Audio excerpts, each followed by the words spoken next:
What did we used to call it, folks, when people went from your country to an enemy country to help that country against you? Treason.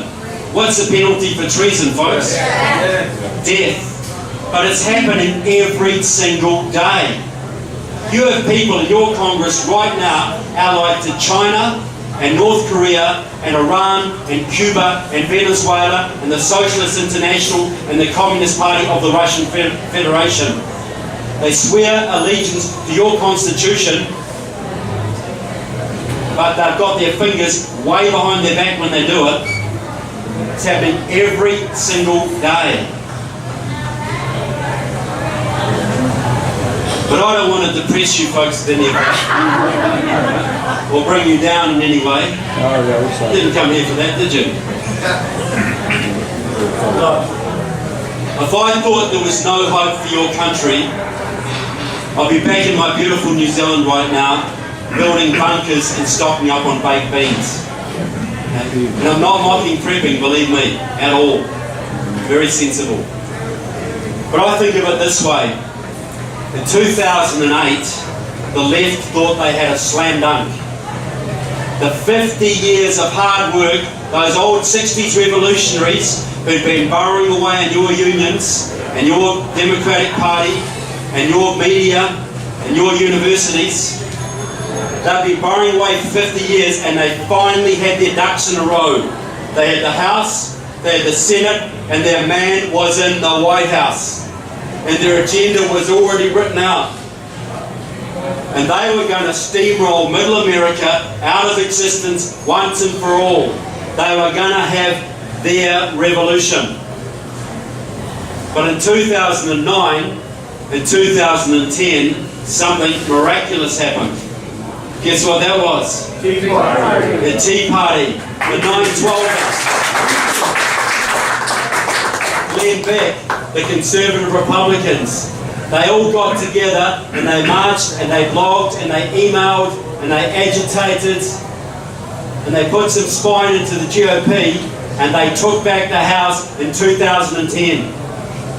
And that brought the agenda of the left to a grinding, screeching halt.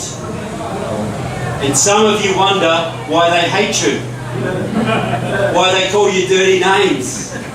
Look folks, they had it in the bag. 50 years of hard work, their ducks were in a row, they were celebrating, it was all on, and you bloody well took it off them. And you wonder why they're upset. I went to a progressive conference over the weekend in Washington DC. I had my badge on and everything, the name. The Institute for Policy Studies, the leading communist think tank in this country. And all they were talking about was the Tea Party.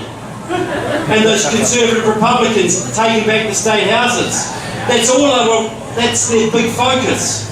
They were so disgusted that they dropped the ball and let the Tea Party Republicans take the state houses off them.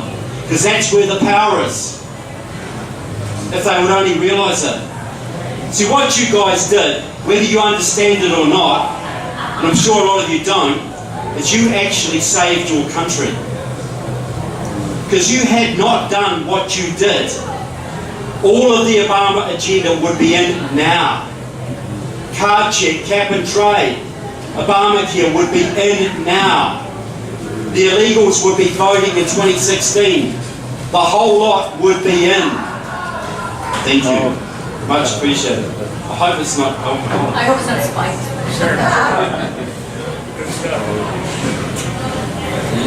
Big time.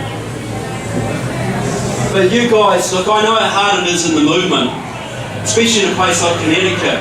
It's a thankless task standing up for freedom and conservative values. It's tough. But you have to realise, folks, you saved your country. And you deserve a huge pat on the back for that. If not from your own country, from my country, and from all the other free countries around the world. Because if you hadn't stood up, folks, it'd be a lot different today. I'll tell you, it feels like it's more like half saved. Half saved, okay, I'll get to that. What you also did was you kick-started the Second American Revolution. Because there are more people in this country now who understand what America is about who understand your Constitution and your Bill of Rights and the separation of powers and all the things that make you different. There are more people who understand that than there have been since the Revolution, who understand it with a real depth of knowledge. And you have changed county commissions and school boards all across this country.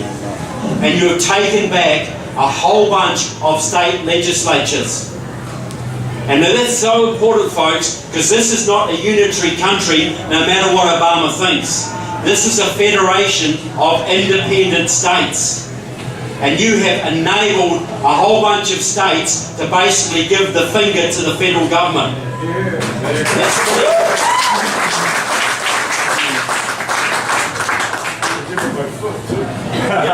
That is hugely important. Obama was saying not long ago he would have got a lot more of his agenda through had it not been for the Tea Party Republicans. And you really need to give yourself credit, folks.